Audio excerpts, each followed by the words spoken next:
How's it going? This is May from Smoke Free Source, and today we're going to talk about the Ovale eVic.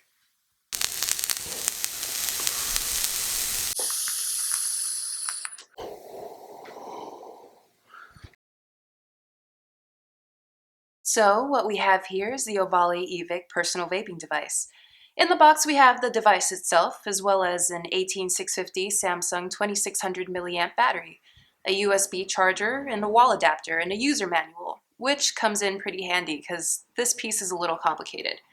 The battery it comes with is a flat-topped ICR battery, but it can work pretty well with an 18650 IMR battery as well. So now let's talk about the look.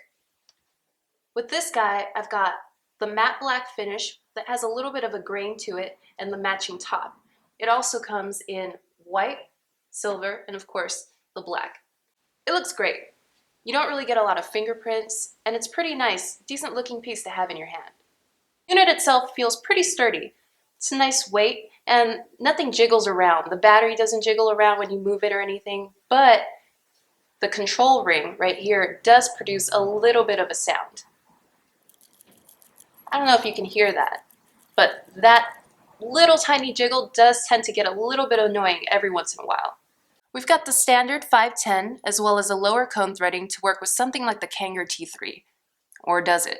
I've heard success stories from others getting their T3s to work on the eVic, but I've yet to be so lucky, which is a little bit odd considering the manufacturing effort required to add threading specifically for such a tank. However, if you're using something that does have 510 threading, it'll sit perfectly flush on the top. And if you look here, you can see that there are grooves carved along the outer rim of the collar that allow for even airflow, especially if you're using a tank that rests directly on it. So now let's talk about the firmware that actually makes this guy pretty unique. We've all seen plenty of devices that come with digital displays, but it's the firmware that comes with this guy that makes it pretty unique. Now bear with me, there are a lot of features and we're going to go through most of them right now. Navigating the device is used by using this button here and this metal control ring. First, let's take you through the initial menu. To turn the device on, you do a quick 5 clicks on the button, which is pretty nice and responsive most of the time. Let's go ahead and hit power on. It takes you through a little cycle telling you the date and the time, the resistance in your atomizer, and the recommended power you should run the device at.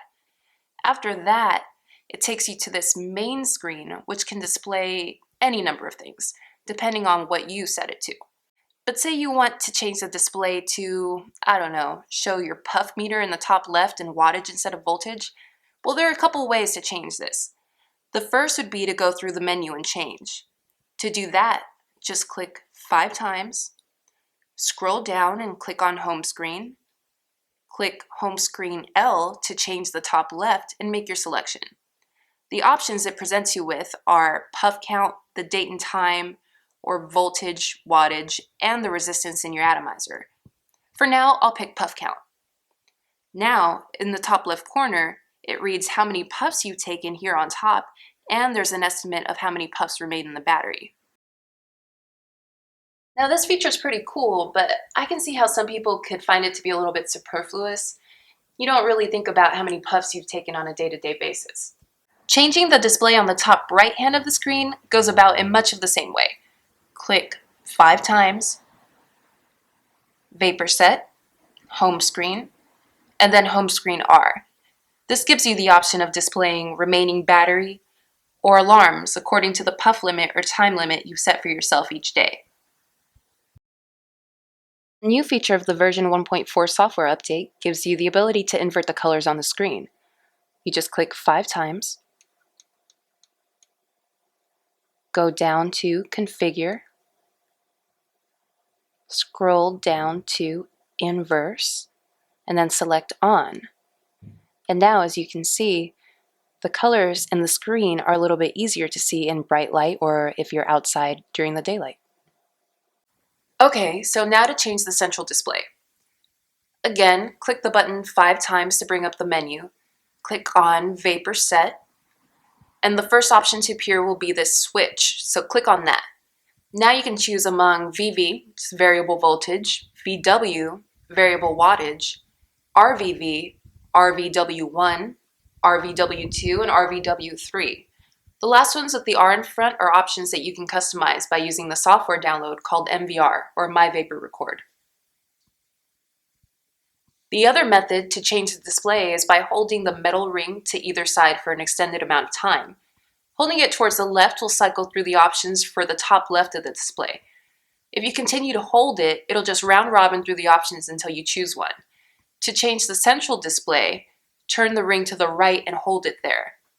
Unfortunately, there's no shortcut to changing the top right display, and you'll just have to go through the menu to change that one. Now that you've got the central controls down, let's go through a couple of the other options on this guy. Our first option here is sleep mode, which is different from powering off the device. See, if I choose sleep, the device stops firing and the screen doesn't come up if the buttons are clicked. However, when I click 5 times, the screen comes back up and the device is ready to go. See, ready to go. However, if you click 5 times and go to the bottom of the menu where it says power off, the device will completely shut down.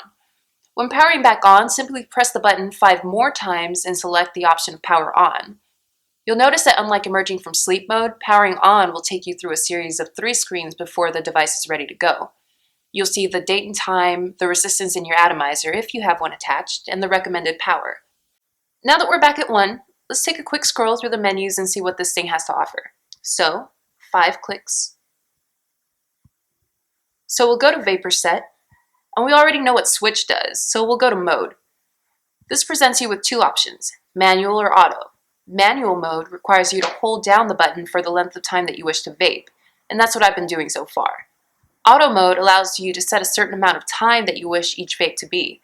So let's set it to 5 seconds, exit, and give it a try.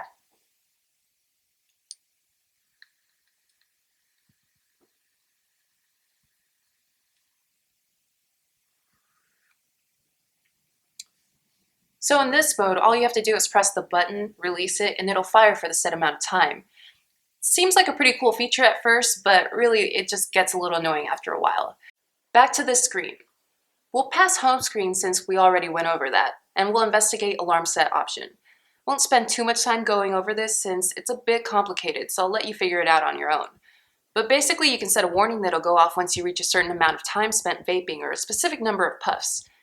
It's really cool if you're into limiting your nicotine intake each day, which could come in pretty handy.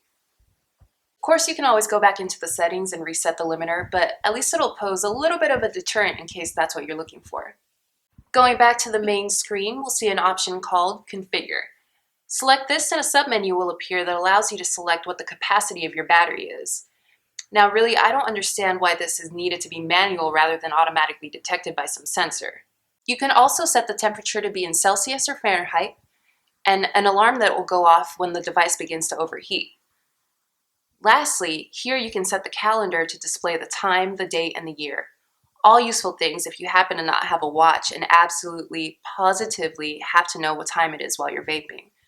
However, setting up the calendar is pretty useful if you're interested in keeping track of your vaping habits using the MVR program.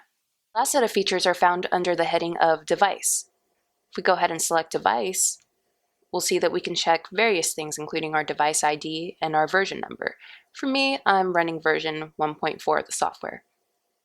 On a quick side note, if you ever need to update the firmware, just plug this guy into the computer where you have the MVR software uploaded, and it'll update for you simply and quickly. When I was updating from version 1.2 to 1.3, it did so in, I don't know, less than 10 seconds. So it's really easy to do.